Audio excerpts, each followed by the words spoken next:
তো বন্ধুরা, আমি শিওর তোমরা কোনোদিনও এই কচুরিটা খাওনি। মাছের ডিমের কচুরি কীভাবে বানাচ্ছো চলো দেখে নাও। প্রথমে কী কী মশলা নিয়েছে সেগুলো দেখে নিয়েছো। তো এগুলোকে ভালো করে ভেজে নিয়ে কুড়িয়ে নিয়েছি। তারপর মাছের ডিম নিয়েছি ফ্রেশ 100 গ্রামের মতো। তো তারপরে এই কাপের 2 কাপের মতো ময়দা, লবণ পরিমাণ মতো আর পরিমাণ মতো তেল দিয়ে ভালো করে মেখে কিছুক্ষণের জন্য রেখে দিতে হবে। তারপরে কড়াতে তেল দিয়ে বেরাস্তা ভেজে আমি আগে থেকেই রেখে দিয়েছি।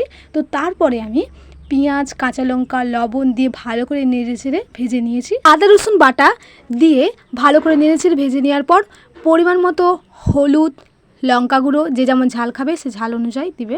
তো তারপর ভালো করে এটাকে নেড়েচেড়ে তো আগে থেকে যে ডিমটাকে নুন হলুদ মেখে রেখেছিলাম সেটাকে দিয়ে ভালো করে ভেজে নিয়েছিলাম। এটা আমি প্রথমে সাদা তেল দিয়েছিলাম, তারপরে হালকা ভাজা হওয়ার পর সাইড করে রেখে আবার আমি সরষের তেল দিয়েছি। দিয়ে তোমরা চাইলে পুরোটাই সরষের তেলে করতে পারো। তারপর পরপর হচ্ছে যে ভেরেস্তা আগে থেকে ভাজা মশলাটা দিয়ে আর ঘি দিয়ে দিয়েছি।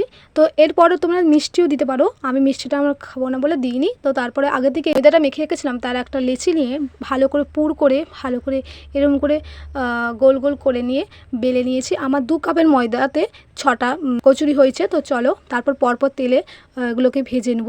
খুব অল্প আছে করবে, না হলে পুড়ে যাওয়ার সম্ভাবনা আছে। তো এতে আমি পরিবেশন করেছি ঘুগনি। তো তোমরা চাইলে আলুর দমও করতে পারো।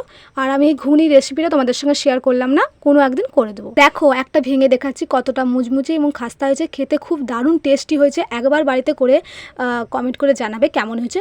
ভিডিওটা যদি ভালো লাগে লাইক, কমেন্ট, সাবস্ক্রাইব করতে ভুলো না। টাটা।